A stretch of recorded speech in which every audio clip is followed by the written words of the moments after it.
আল্লাহ বললেন তাবারাকাল্লাযী বিয়াদিহিল মুলুক, মহিমাময় সেই আল্লাহ, বরকতময় সেই আল্লাহ, পবিত্রময় সেই আল্লাহ।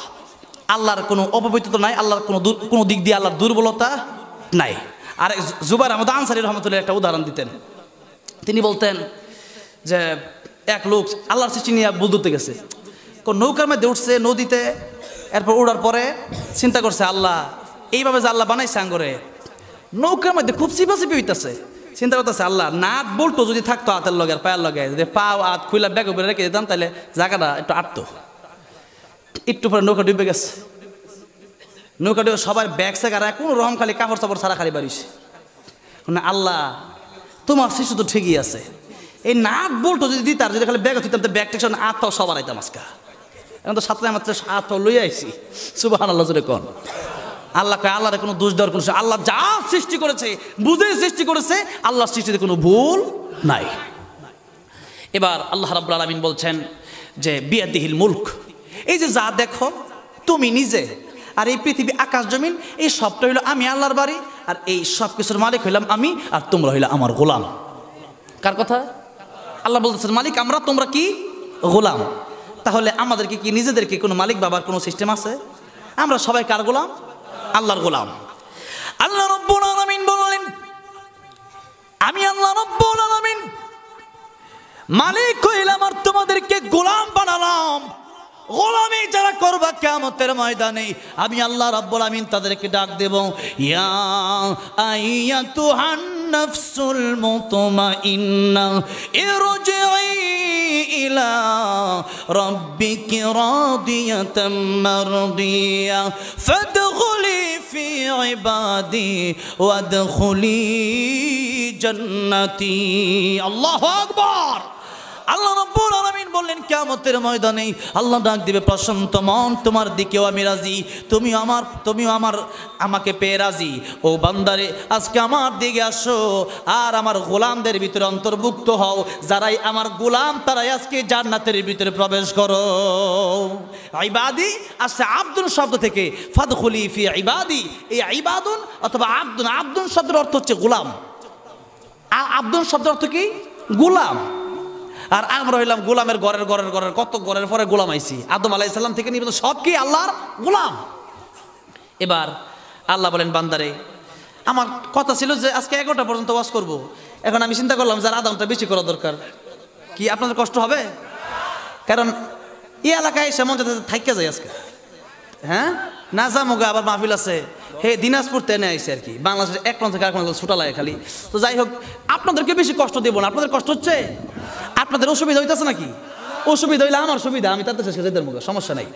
তবে একটু সময় আমার দিতে মন চাচ্ছে এই জন্য যে আলহামদুলিল্লাহ কমিটির মানুষ খুব ভালো, আপনারা ভালো, আমার ভালো লাগতেছে, এই জন্য একটু বেশি সময় দিয়ে যেতে পারি।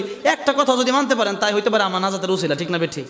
আলহামদুলিল্লাহ। তো এই জন্য একটু কথা বলতেছি আর কি। আমাদের মালিককে, মালিককে আর আমরা কি গোলাম, এটা আপনি সবসময় মনে রাখবেন, তাহলে দেখবেন অহংকার আসবে না, এত ভাব আসবো না, এত জোরে জোরে হাঁটতে মন চাবে না, ফজরের সময় ঘুমাইতে মন চাবে না।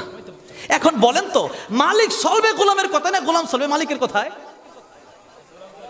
গোলাম চলবে কার কথায়? মালিকের কথায়। কোম্পানিতে চাকরি করতে গেছেন, মালিক বললো 8 ঘন্টা ডিউটি, আপনি সুন্দর করে ডিউটি করতেছেন, মাসের মালিক বেতন দিয়ে দিতেছে।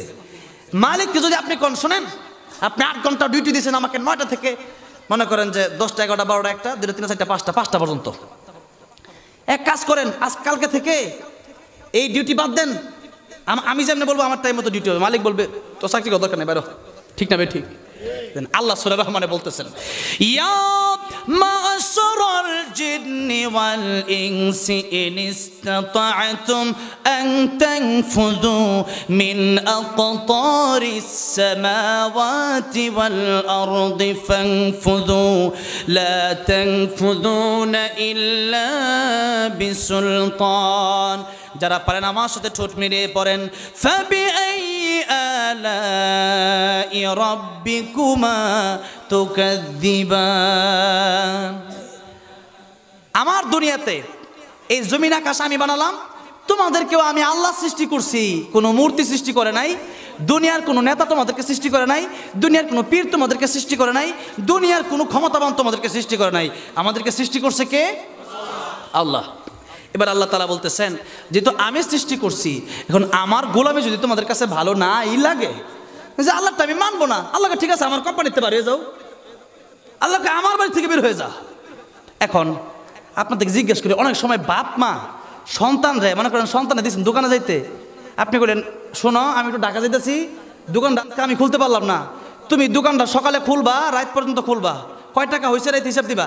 আপনি রাইতে 12টায় বাইতে দেখলেন সন্তান দোকান খুলবে, দূরের কথা দোকানের ক্যাশে 5,000 টাকা লইয়া হ্যাঁ গেছে মমিসিং করবার লাগিয়া। কি রাগ করতেন নামনে? এই বেটা কি রে প্রতিদিনই তো ঘুরস, আজকে আমি গেলাম বাড়ি ঢাকা, তোরে দিয়ে গেলাম দোকানের দায়িত্ব, তুই দোকানে ক্যাশে টাকা লইয়া গেলি, দোকানটা চালালি না, আমার তো একদিন লস হয়ে গেছে। সন্তান কয় এত কথা কেউ না, এই একদিন কথা শুনলো না, এরকম আর 2-3 দিন হওয়ার পরে আপনি কোনো কথাই শোনেন না আপনার বাপের, আপনার বাপে কইলো যেই ছেলে আমার কথা শোনে না আমার বাড়ি থেকে বার হয়ে যা। বাপে এরকম বলে না, বাড়িতে বারো কথা শোনস না, এরকম কয় না? কয়। এখন আপনি কইলেন যে তোমার বাড়ি ছাড়া কি আমার যাওয়ার কোনো জায়গা নাই? বাপ করে তোর যাই গিয়া, আপনি কইলেন ঠিক আছে গেলাম গা। আপনি ঘুরতে ঘুরতে এক বন্ধু বাড়ি থাকছেন 3 দিন 4-5 দিন পরে আপনি আপনার নানির বাড়ি গেছেন ঘুরতে, আপনার বাপে যেমনিও খোঁজ খবর পাই আপনার বাপেও গেছে আপনার নানির বাড়িতে গিয়া কয় যেই ছেলে আমার কথা শোনে না সেই ছেলে তত নানির বাড়ি আর আমার শ্বশুর বাড়ি, ঠিক না বে ঠিক? আমার শ্বশুর বাড়ি না হইলে তোর নানির বাড়ি হইতো না, হইতো? আমি বিয়ে না করলে তো নানির বাড়ি তুই হইতে আইতি না দুনিয়াতে, আমি বিয়ে করছি আমার শ্বশুর বাড়ি হয়েছে এই জন্য তোর নানির বাড়ি। যেই ছেলে আমার কথা শোনে না সেই ছেলে আমার শ্বশুর বাড়ি থাকতে পারে না।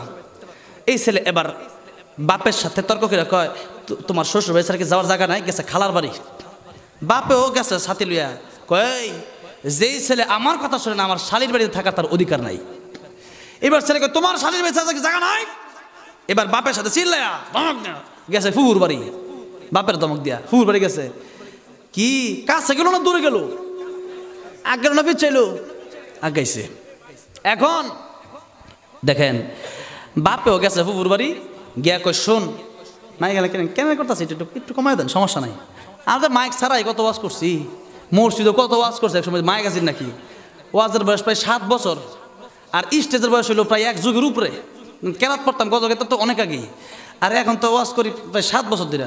সমস্যা নাই, মাইক ছাড়াইলো সমস্যা নাই ইনশাল্লাহ। মাইক লইয়া এত চিল্লা আমি করি না, আলহামদুলিল্লাহ মাইক খুব ভালো 100 একটু কমাই দেন, সমস্যা নাই আমার ভাইরা, আমার মুরব্বী বাবাজিরা। এবার দেখেন বাপেও গেছে ফুফুর, তার বাপের বোনের বাড়ি আর তার ফুফুর বাড়ি। কয় যে ছেলে আমার কথা শোনে না আমার বোনের বাড়িতে কমাই দেন না একটু, এমন করতেছে, মানুষের কষ্ট হচ্ছে। হ্যাঁ, যেই ছেলে আমার কথা শোনে না আমার বোনের বাড়ি থাকতে পারবে না। এইবার ছেলে চিন্তা করতেছে নানির বাড়ি, খালা বাড়ি, বন্ধুর বাড়ি সব শেষ করলাম, এখন যাবো কই? ছেলের এবার ব্রেন খুলছে, এবার মাথার বুদ্ধি আইছে, এবার তার হুঁশ ফিরাইছে। না অন্যায় করেছি, অপরাধ করেছি, বেয়াদবি করেছি। ও বাবা তুমি যদি জন্ম না দিতে এই পৃথিবীর মুখে আমি দেখতাম না। নানির বাড়ি, খালার বাড়ি, ফুফুর বাড়ি তো পরের কথা, বন্ধুর বাড়ি পরের কথা, তুমি জন্ম না দিতে তো পৃথিবীর মুখই দেখতাম না। বাবা গো আর ভুল করতে চাই না, বেয়াদবি করতে চাই না। আমি বুঝতে পেরেছি তুমি আমার যেমনি তোমার বাড়ি জায়গা দাও, পৃথিবীর অন্য মানুষ আমারে মানুষের বাড়িতে এইভাবে জায়গা দিবে না। এইবার বাবা খুশি হয়ে কয় সন্তান রে আমি তো তোর বাড়ি থেকে বের হয়ে যাওয়ার জন্য বলি নাই, আমি তোরে বলছি এই জন্য যাতে করে তুই আমার কাছে ক্ষমা চাস। ওই দিনে যদি আমার বলতি বাবা মাফ করে দেওয়ার ভুল করবো না, আগামীকাল থেকে আমি দোকান খুলবো, আগামীকাল থেকে আমি খেতে যাই তোমার সাথে কাজ করবো, তাহলে তোর তো আমি বাড়ি করে দিই না। আমি তো আসলে তোর বাড়ি থেকে বের হয়ে যাওয়ার জন্য বলি নাই। আচ্ছা যারা বাবারা আছেন আপনারা কি কেউ সন্তানকে যে বাড়ি থেকে বের হয়ে যাওয়ার জন্য বলেন? কি মনেতে বলেন নাই? আন্তাজি কোন আন্তাজি যে হ্যাঁ মাফসা, ঠিক না? ঠিক। এখন আল্লাহ কয় লা তাংফুদু না ইল্লা দেখেন আল্লাহর মায়া দেওয়া কত বেশি। আল্লাহ কয় আমি আল্লাহ জানি তোরা যে কইছি তুই আমার আকাশ জমিন থেকে বের হয়ে যাবি, লা তাংফুদু না ইল্লা বি সুলতান, পারবি না। কই যাবি? বাংলাদেশের ইন্ডিয়া, ওটা তো আমি আল্লাহ বানাইছি, ওটা তো নরেন্দ্র মোদী বানায় নাই। কই যাবি? আমেরিকা, ওটা তো ডোনাল্ড ট্রাম্প বানায় নাই, ওই ডোনাল্ড ট্রাম্পকেও তো আমি আল্লাহ বানাইছি। তো আমেরিকা গেলে তো এটা আমি আল্লাহর জমিন তো ছাড়া হইল না। কই যাবি? কোনো জায়গায় যাবি না, যেখানেই যাবি সেখানে আমি আল্লাহর। সব কিছুর মালিক কি? আমি আল্লাহ। আল্লাহকে তাবারাকাল্লাযী বিয়াদিহিল মুলক, বরকতময় সে আল্লাহ যিনি একাচ্ছত্র মালিকানা যার হাতে। আমেরিকার মালিক হচ্ছে আল্লাহ, ভারতের মালিকও সেই আল্লাহ, নেপালের মালিকও সেই আল্লাহ, বাংলাদেশের মালিকও সেই আল্লাহ, আমার আপনার মালিকও সেই আল্লাহ। আল্লাহ রাব্বুল আলামিন ডাক দিয়ে বললেন, যেহেতু আমি তোর মালিক আর তুই আমার গোলাম, ও বান্দারে তোরে আমি কিছুদিন সময় দিলাম আমার এই বাড়িতে থাকার জন্য। এটা টিনের বাড়ি, কথার কথা আর কি, টিনের বাড়ি। বান্দারে এই টিনের বাড়িতে থাইকা 60-70 বছর আমার কথা শুনলে আমি তোরে স্বর্ণের জান্নাতের বাড়ি দিয়ে দিব। এটা টিনের বাড়ি। বাপে কয়, শোন, দোকানও ঠিক মতো বসবি, কাজ ঠিক মতো করবি, সব কিছু করার পরে মাসে যেটা টাকা আইব না তোর আমি 20,000 করে টাকা দিব মাসে। এরপরে 5 বছর পরে তোর একটা ফ্ল্যাট কিনে দিব, একটা 5 তলা বাড়ি করবো, তোর 1 তলা দিয়ে দিব, যা বিয়ে শাদী করবি, আরামসে ঘুমাবি, থাকবি। আল্লাহ কয়, বান্দারে এই দুনিয়ার এটা হলো মাটির বাড়ি, টিনের গাড়ি, টিনের বাড়ি, এই বাড়িতে তো থাকার জন্য তো কোনো গ্যারান্টি নাই। মানে টিনের বাড়ি থাক আসছি যে কোনো গ্যারান্টি আছে নাকি থাকার? প্রতিদিন, আজকে একটু আগে আমার একজন বক্তা মারা গেছেন, আমাদের একজন বক্তা, জোয়ান আমার মতো, রাস্তায় মারা গেছেন। আল্লাহ, ডেঙ্গু জ্বর আক্রান্ত হয়ে আমি যখন ডেঙ্গু মানে এই 1 মাস ডেঙ্গু জ্বর আক্রান্ত ছিলাম। এখন যে আপনার কথা বলতেছি এটা মুখ দিয়ে কথা বাড়িছে না, ওয়াজ মাহফিল বন্ধ করে দিছি, যাই নাই। হাসপাতালের বেডে ভাড়া এক দিনে ভাড়া 10,000 টাকা করে। কত ভাড়া? এই যে এক দাদা বললো যে আমার এক নাতির ডেঙ্গু হয়েছে, 3 লাখ টাকা বিলি গেছে। তাইলে আমি ডেঙ্গু আক্রান্ত, আমি ব্যবসার 5 মিনিট এবার মন মরে যাবো, তো বা পড়ছি কালেমা পড়া, কিছু যা টেয়া টোয়া তাতে দিয়ে দে, ব্যাংকের এরপরে মোবাইলের পিন টিন দিয়ে দিছে আরেকজনরে, যে সিস্টেম করে দিয়ে দিও মরে গেলে ঋণ টিনের উপর না থাকি। তো এখন মনে করেন যে ডেঙ্গু জ্বরে 10 জন 20 জন এখনও ইদানিং মারা যাচ্ছে। এখন এই মুহূর্তে আমার অবস্থা কিন্তু এখন কিন্তু ভালো না অবস্থাটা, ডেঙ্গুর আক্রান্ত অবস্থা খুবই খারাপ, মশাই টাঙ্গায় ঘুমায়েন, বুঝছেন কথাটা? এখন কথা হইল যে এই যে একটা বাড়ি তাদের থাকার গ্যারান্টি নাই, আর এখন যুবকরা বেশি মারা যাচ্ছে। আগের মুরব্বী তো এত নেশা করতো না, বর্তমানে যে ইয়াবা খায়, কি বলেন, যে ইয়াবা চলে, আহা ভাত না খায় থাকতে ছেলে, দুধ বেচা গাঁজা খায়, এমন ঘটনা আছে না নাই? আরে একটা গাঁজা খুর যদি একটা ঘরে থাকে ওই ঘরটা নষ্ট হয়ে যায়। ছেলেদের কোরআন শেখায়েন, আলেম বানায়েন, আর আপনি ডক্টর ইঞ্জিনিয়ার বানান, তবে আগে কোরআন হাদিসের কিছু মাস্টার মাসাল শিখাই নিন একজন আলেমের কাছে, তাইলে এই সন্তানটা ভালো হবে। একটা গাঁজা খুরি আবাকুর মা বাপরে খুন করতে দ্বিধাবোধ করে না, করে নাকি? বাপে উল্লাপাল্লা কয়েকবার গুলি করে দেবো কিন্তু, আহা এরকম সন্তান বাপে কই, এই সন্তান থাকাতে না থাকাই ভালো ছিল। আমার কি সন্তান জন্ম দিলাম, যারা খাওয়াইলাম পারলাম বড় করলাম, এই সন্তান এখন ইয়াবা খাওয়ার লেগে আমার খুন করবো। এরকম অসংখ্য ঘটনা এই দেশে আছে, নাইলে লক্ষ লক্ষ ইয়াবা ইন্ডিয়া দিয়ে বাংলাদেশে ঢুকে খায় কারা?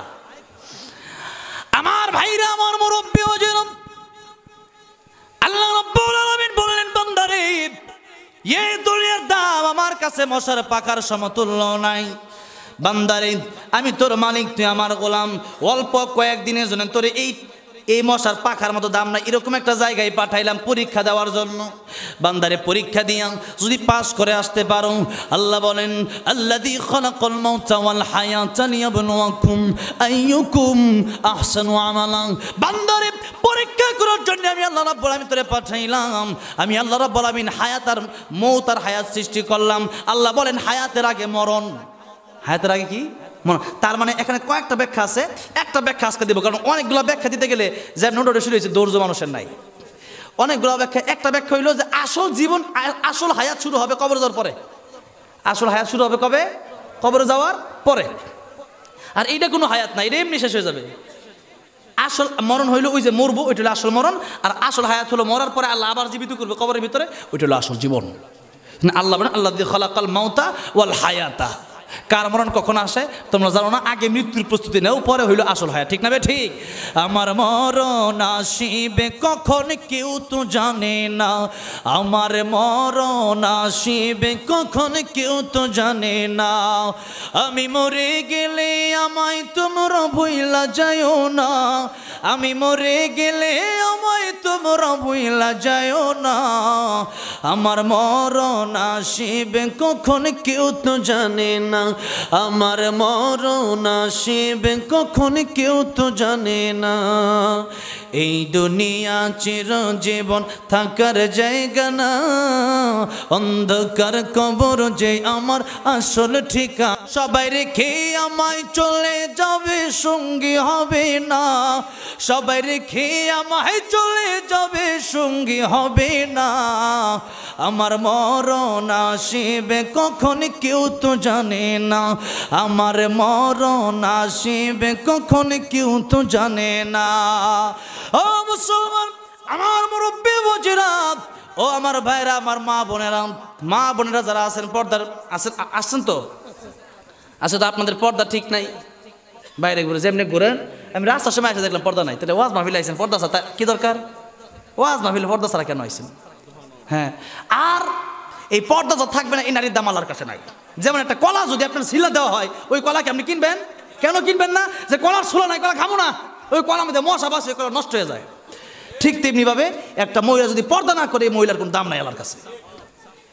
আর আজকে আমাদের দেশে এই পর্দার সমস্যার কারণে যত জিনা ব্যভিচার হচ্ছে, এই জিনাগুলো কমে যাবে যদি মানুষ পর্দা করতো। নারীর আগে দোষ বুঝতে হবে। নারী যদি পর্দা করে, ওই ছেলে সাহস পাবে না। নারীর সুযোগ দেয় যেন পুরুষেরা সুযোগ নেয়।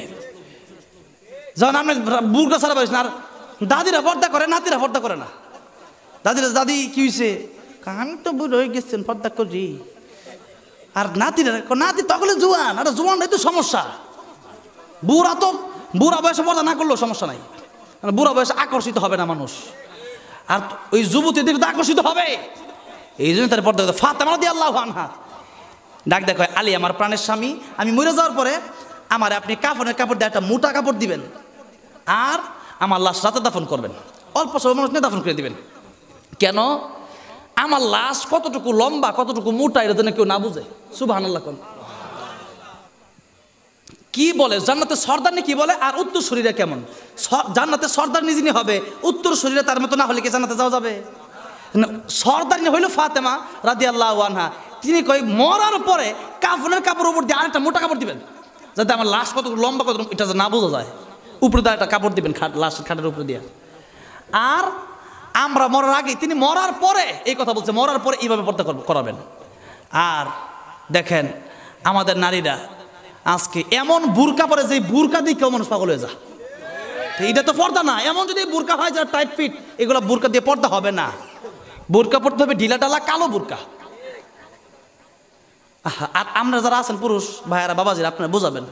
আপনি যদি না বোঝানো মানবেন, আপনি যদি কোন যে হ্যাঁ লোক না, এটা হবে না। আল্লাহ বলছে কু আনফুসাকুম ওয়া আহলিকুম নার। আর আপনি যদি নিজেই খারাপ থাকেন তাতে কিছু করার নাই। যদি আপনি নিজে ভালো হন, আল্লাহ বলছে কু আনফুসাকুম, আগে নিজে বাঁচো জাহান্নাম থেকে। নিজে যখন দেখবেন ভালো, মোটামুটি নিজে যদি মনে হয় না আমি ভালো, তাহলে নিজের বউ হবো, কোন ভালো হো, ছেলেরও বলে ভালো হো, নামাজি হো, পর্দা করো। কারণ তুমি যদি জাহান্নামে যাও, আল্লাহ আমার জিজ্ঞেস করবে। ছেলে যদি জানেন, তাহলে বাপেরা কিন্তু আল্লাহ ধরবে আগে, যে তোমার ছেলেরে তুমি দুনিয়ার ইনকাম কেমন করা লাগে ওইটা শিখাইলা, ডক্টর বানাইলা, ইঞ্জিনিয়ার বানাইলা, সব শিখাইলা, কিন্তু নামাজি বানাইলা। তুমি বলছো নামাজে যাওয়ার জন্য, 7 বছর বয়স হয়ে গেলে এরপরে সন্তান নামাজ শিখাও, নামাজের আদেশ দাও। এরপরে এই সন্তান 10 বছর হয়ে গেলে নামাজে না গেলে পিটাও। কত কড়া নির্দেশ নবীর। আর আমরা সন্তান 18 বছর ঘুমের সময়, আচ্ছা ঘুমের সময় সন্তান রে মা কয় না, হ্যাঁ বাপে ডাক দেখো, জসি মুরস নাকি লিগা। মা কয় আরে ছেলেটা স্বাস্থ্য নষ্ট হয়ে যাচ্ছে, তুমি উঠবালা কও না, ঘুমাও বাবা ঘুমাও, কম্বলাটা সুন্দর করে দিয়ে দেয় মা। না ফজরের সময় কোনো ঘুম চলবো না বাড়িতে। আমার দাদার বয়স প্রায় 100 বছর। কত বছর? আল্লাহ এখনো এক হায়াত দিছে, আল্লাহ আরো এক হায়াত দেখ, বলেন আমিন। আর মাত্র 5 মিনিট কথা বলবো। আমার নানা কত যে মহব্বত করেন, আমার নানার এই কোটিটা আজকে হাদিয়ে দিয়ে যাবো আমি। নানা একটা কোটি পিনছি, এটা হাদিয়ে দিয়ে যাবো আমি আজকে। নেন এখন ও গজলও শোনাবো। আজকে এতগুলো মানুষ আসছে, গরম লাগতেছে, নেন নানা এই কোটিটা হাদিয়ে লয়ে যান, নেন। আমার নানা আমার খুব ভালোবাসে। আইসা কইতেছে সময় হয়েছে, আমি কই ওইসে বুঝছি, শেষ করতেছি। আর একটু গজল গেলে দরকার আছে না? আমার তো কি লিখছে, শিল্পীও তো লিখছে নাকি? হ্যাঁ ওকে, শুরু করতেছি ইনশাল্লাহ। আমার নানা অনেক আবদার করে লাগছে, কারণ সবে শোনাবো ইনশাল্লাহ। আমি কিন্তু ফাঁকি দেওয়ার লোক না। অন্যান্য বক্তারা আধা ঘন্টা 1 ঘন্টা কয়, আমি ফরমে লিখছি 1.5 ঘন্টা, কিন্তু আমি গিয়ে করি 2.5 ঘন্টা 3 ঘন্টা। হুজুর এতক্ষণ খেলে গিয়ে আমি কাছে যারা বসে রয়েছে তো শোনার লেগে তো বসছে, তার একটু কুই আছে, একটু দোয়া লয়ে যায়। আচ্ছা আমার ভাইরা, আমার মুরব্বি বাবাজিরা, তাহলে শুধু নারীদেরকে বললে হবে না, আপনারাও বলবেন। আমরা ওয়াজ করলে তো নাও শুনতে পারে, কারণ আমরা তো তাদেরকে ভাত কাপড় দিই না। আপনারা ভাত কাপড় দেন, আপনাদের বলে শুনতে হবে, আর না শুনলে বিপদ আছে, ঠিক না বে ঠিক? আচ্ছা এবার আসেন আমার ভাইরা, আমার মুরব্বি বাবাজিরা, আল্লাহ রাব্বুল আলামিন বলেন তোমাদের মালিক আমি, তোমরা আমার গোলাম। এখন যারা ইমানদার 1 নম্বর কাজ হলো তোমার নামাজ পড়বা। কি পড়বেন? ওয়াজ কিন্তু বেশি কঠিন না, ওয়াজ সহজই, কিন্তু এটা আমরা কঠিন বানাই। যেমন আপনি সুবহানাল্লাহ আলহামদুলিল্লাহ পড়ছেন, মানে এই পৃথিবী যত ফাঁকা জায়গা আছে আল্লাহ সব ফাঁকা জায়গাগুলো আপনার জন্য সব দিয়া ভরপুর করে দিছে। আর তো জোরে কোন সুবহানাল্লাহ, আবার বলেন আলহামদুলিল্লাহ।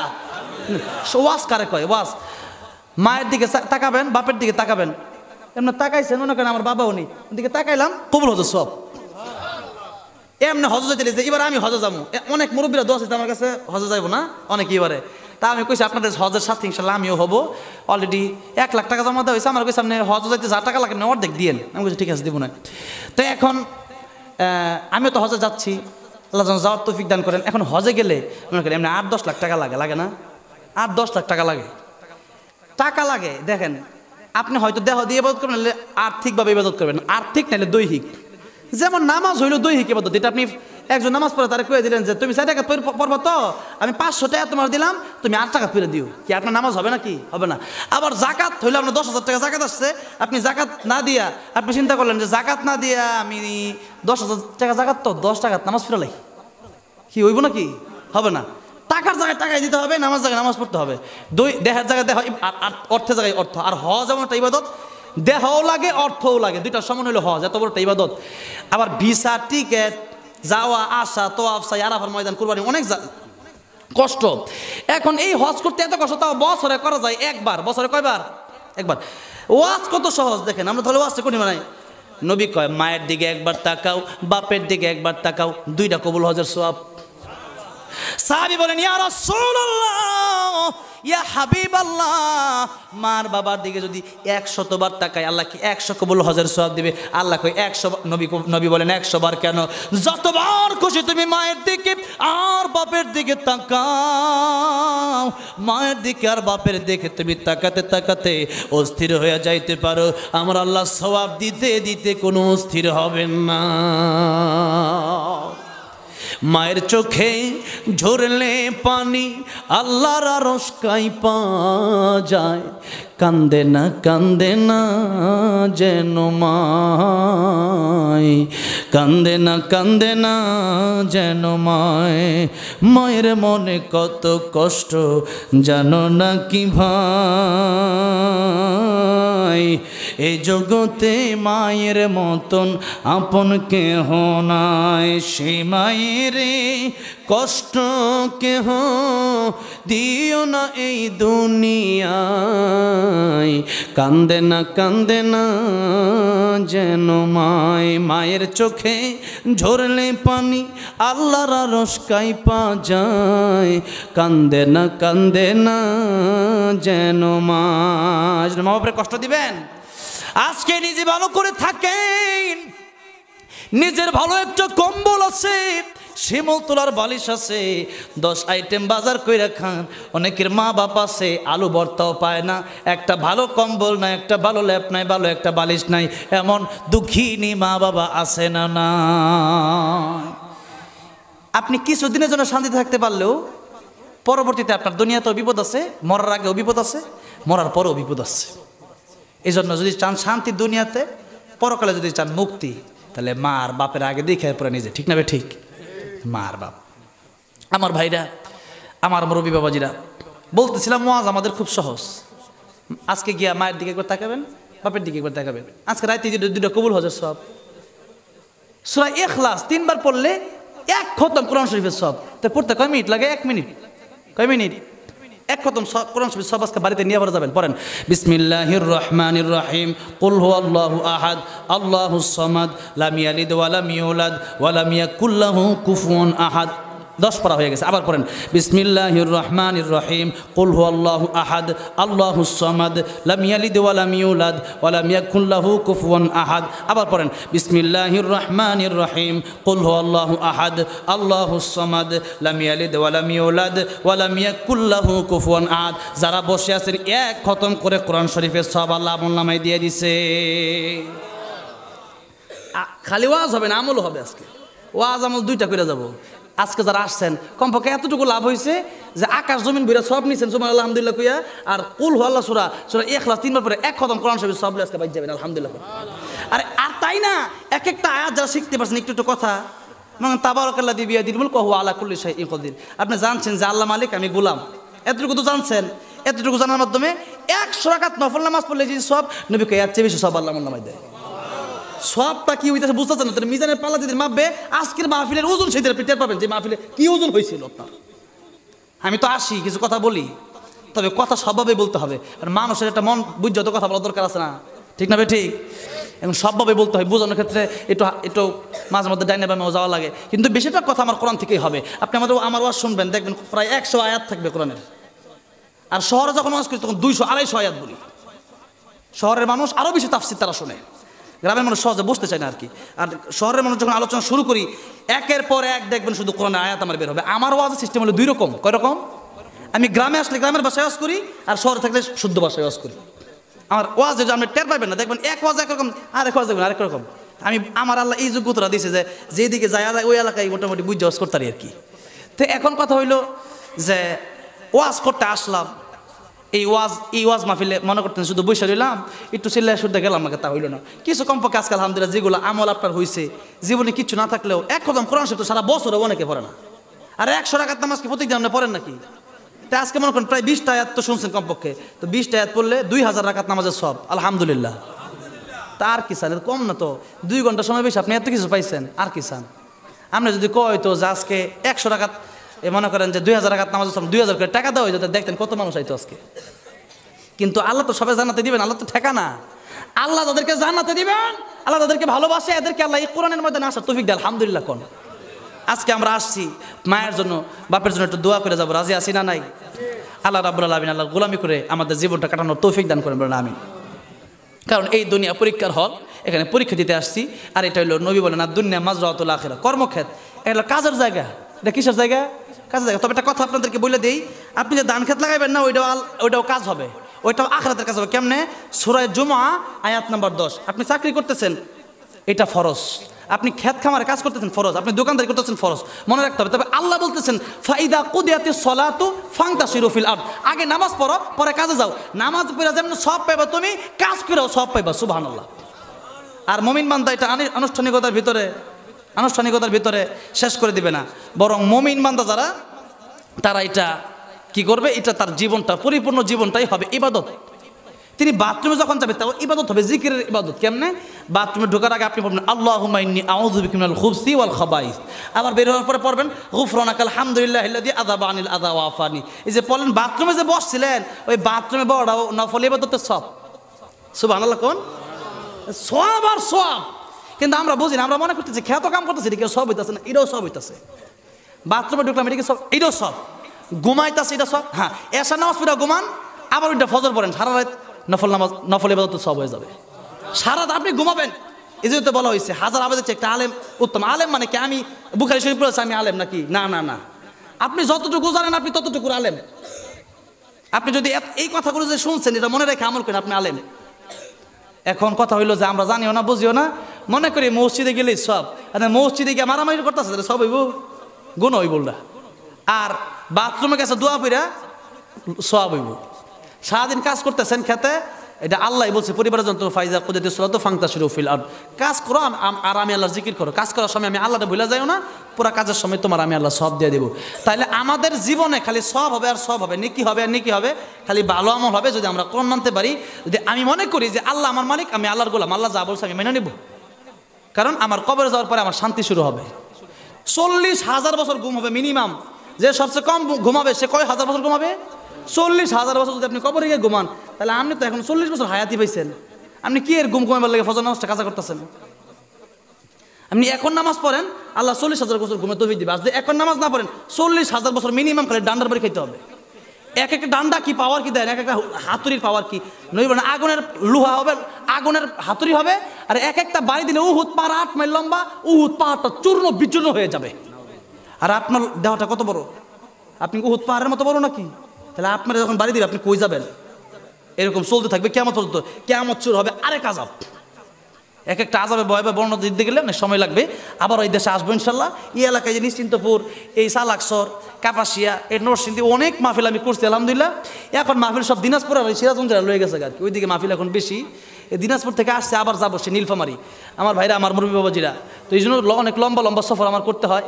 তারপর এই এলাকাগুলোতে আসলে আমার খুবই ভালো লাগে, কারণ আমার বাড়িটা বেশি দূরে না, আমার বাড়ি হলো বর্মি, শ্রীপুর বর্মি আর কি, নদীতে পারলে আমার বাড়ি। কিন্তু তাহলে এই এলাকাগুলোতে আসলে মনে হয় নিজের বাড়িতে আসছি, একটু মন মতো কথা বলা যায়, আল্লাহদের সবাই দাদা দাদি মনে হয়, বাপ মা এরকম মনে হয় আর কি, পরিবারের মতো মনে হয়। এই জন্য এলাকাগুলোতে আসলে আমার খুবই ভালো লাগে। এই যে উনি আমার নানা, আমার আসল নানা মারা গেছে আমার জন্মের আগেই, তো আমার নানার তো আমি কোনোদিন দেখি নাই, কিন্তু ওনার নানাটাকে আমি, সে আমার নানার সাতটা পাই আলহামদুলিল্লাহ। আল্লাহ যখন এক দান করেন নানাকে বলেন আমিন। এরপরে এই এলাকার যত মুরব্বীরা আছেন আলহামদুলিল্লাহ, এদের যথেষ্ট আপ্যায়ন, আমাকে যথেষ্ট মহব্বত করছে, আল্লাহ এদেরকে এক দান করুক। 11:30 উপরে বেজে গেছে।